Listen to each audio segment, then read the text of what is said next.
superação ou vingança?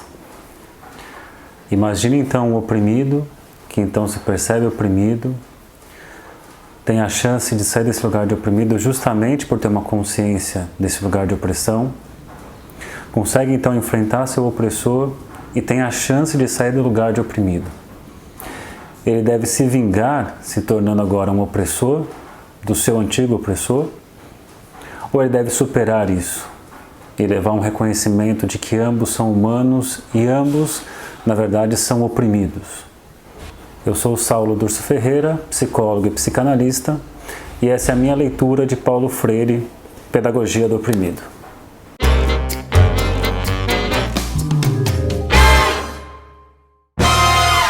Bom, pessoal, estamos aqui na nossa terceira aula.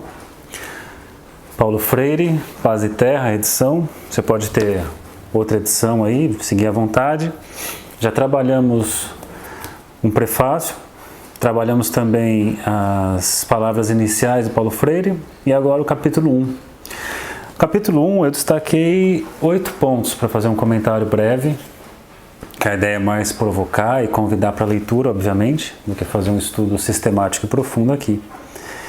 Então, o que temos aqui logo de cara? Que saber de si leva a novos questionamentos.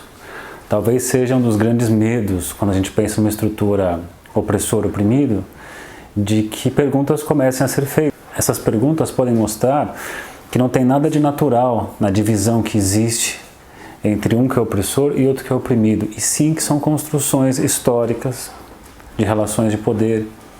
Na sequência, eu destaquei um ponto que eu achei bem interessante na 40, que diz assim, ó: na verdade, se admitíssemos que a desumanização é a vocação histórica dos homens, nada mais teríamos que fazer, a não ser adotar uma atitude cínica ou de total desespero. É interessante isso que eu falei no vídeo anterior, sobre 2 tipos de fatalismo perigosos, né? Aquele do passado, e tentar manter o passado sempre igual, que nada se modifique, mas também aquela desesperança com o futuro é tal e não tem o que fazer diante disso. Essa é uma postura muito perigosa porque legitima o ser humano como um ser desumanizante, objetificador do outro. Então, o que teremos para fazer a não ser seguir nesse mesmo perfil? Se você vai nesse raciocínio de que existe a desumanização histórica, a gente legitima que fique perpetuando essa relação opressor-oprimido. Quando esse que era oprimido sai desse lugar, se tornaria opressor. E assim fica sucessivamente justificando que é isso. É a própria condição do homem, essa estrutura de impor seu poder ao outro. Aí na página 41, talvez aqui esteja o ponto que eu achei a ideia mais central, que é justamente isso, ó. E aí está a grande tarefa humanística e histórica dos oprimidos: libertar a si e aos opressores. Estes que oprimem, exploram e violentam, em razão do seu poder, não podem ter neste poder a força de libertação dos oprimidos, nem de si mesmo. Então, o opressor não é aquele que vai libertar nem a si mesmo, nem o oprimido. Só o poder que nasça da debilidade dos oprimidos será suficientemente forte para libertar a ambos. Veja que não é o opressor que vai libertar ambos, e sim o oprimido que consegue libertar os dois. Mas veja que ele vai ser seduzido nesse caminho, seduzido por uma sombra, a sombra do opressor que mora nele também. Por isso é que o poder dos opressores, quando se pretende amenizar ante a debilidade dos oprimidos, não apenas quase sempre se expressa em falsa generosidade, como jamais a ultrapassa. É uma falsa generosidade que só visa amenizar, mas não resolver. A estrutura continua igual. Apesar da minha falsa generosidade, apesar de amenizar, a estrutura continua a mesma. Opressor é opressor, oprimido é oprimido. E aí dentro dessa mesma ideia, na 43, ele diz assim: o grande problema está em como poderão os oprimidos, que hospedam o opressor em si, participar da elaboração como seres duplos, inautênticos, da pedagogia de sua libertação. Somente na medida em que se descubram hospedeiros do opressor, poderão contribuir ao partejamento de sua pedagogia libertadora. A pedagogia do oprimido, que não pode ser elaborada pelos opressores, é um dos instrumentos para esta descoberta crítica. E ainda nesse sentido, na página 45, ele traz uma ideia, pensando nessa sombra que existe no oprimido, de opressor. Raros são os camponeses que, ao serem promovidos a capatazes, não se tornam mais duros opressores de seus antigos companheiros do que o patrão mesmo. Poder-se-á dizer, e com razão, que isso se deve ao fato de que a situação concreta vigente da opressão não foi transformada. Então veja, nesse caso, que é o caso ruim da história, aquele que era oprimido, ele sai desse lugar de ser oprimido, e ao invés dele então se libertar disso, quebrar esse ciclo, se torna o pior dos opressores. Algo que, se você já assistiu Django Livre, você vai ver lá o papel do Samuel Jackson, que ele é um ex-escravo e ele se torna o braço direito do Leonardo DiCaprio, e ele talvez seja um dos piores, o que mais quer castigo para os escravos.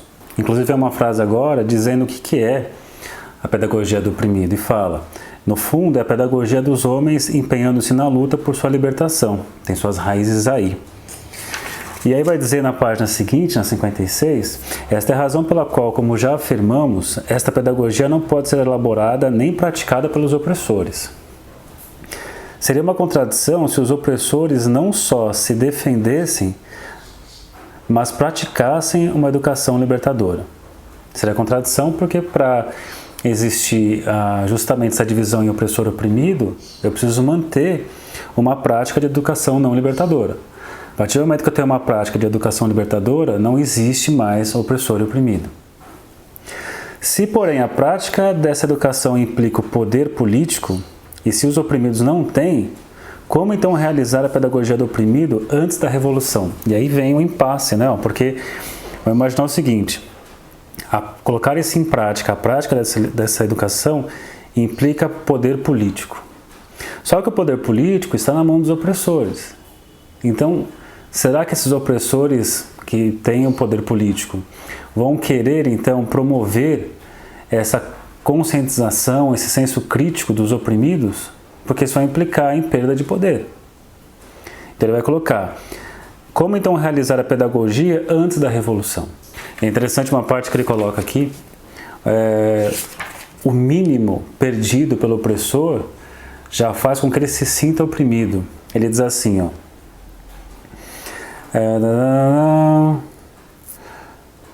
mas o que ocorre ainda quando a superação da contradição se faz em termos autênticos, com a instalação de uma nova situação concreta, de uma nova realidade inaugurada pelos oprimidos que se libertam,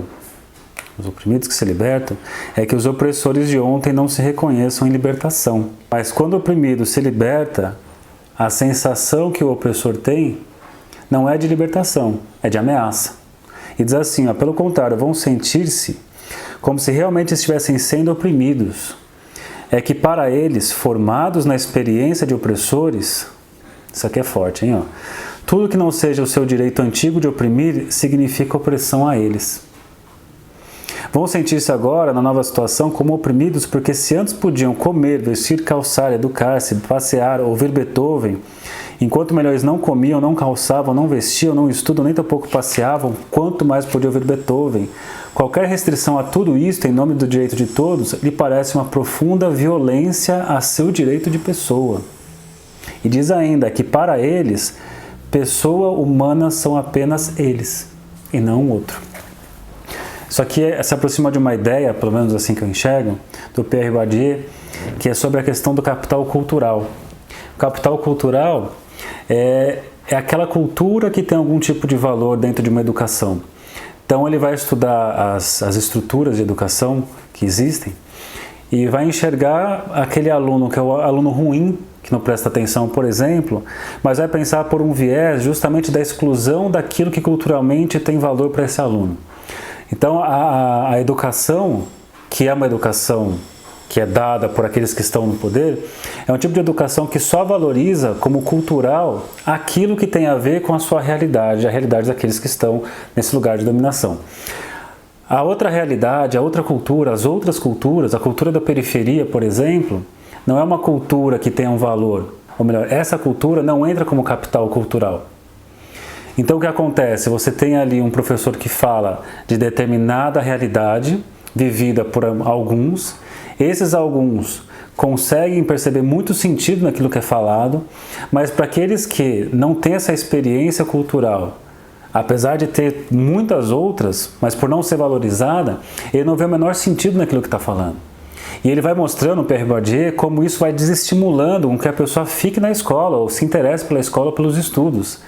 Quando você pensa no Paulo Freire, aquela ideia lá das primeiras aulas, de, como primeiro movimento, escutar a realidade de cada um que participa ali, né, trazer aquilo que é da realidade imediata e sensível de cada aluno, é justamente convidar para montar um capital cultural muito mais diverso. Capital cultural que inclui diversas culturas e não só uma cultura dominante. E aí na 53, voltando um pouco atrás, ele vai insistir que toda essa revolução, que é decorrente de uma consciência de si, uma consciência do outro, esse processo autocrítico, isso tem que aparecer como uma praxis, isso tem que aparecer então como uma superação da relação opressor-oprimido. Não basta simplesmente perceber isso e racionalizar isso, seja para aqueles que racionalizam do ponto de vista do oprimido, mas também daqueles que racionalizam do ponto de vista do opressor, que é o que eu falei agora há pouco sobre amenizar a situação. A racionalização é uma defesa neurótica, o Paulo Freire coloca aqui, né? Uma defesa neurótica que na clínica a gente encontra diversas vezes, que é uma forma de descrever algo sem se implicar naquilo. Você descreve uma situação, mas tira o componente afetivo. É meio que uma relação asséptica com as coisas. Então não adianta esse posicionamento asséptico. O que o Paulo Freire está dizendo é um posicionamento de revolução, uma posição revolucionária. A questão é como se faz essa revolução. E voltamos com a educação. Com a educação como prática da liberdade. É isso que ele está propondo. Algo simples, algo democrático, mas parece que é algo assustador para todos os lados. Então é isso, bons estudos e até a próxima.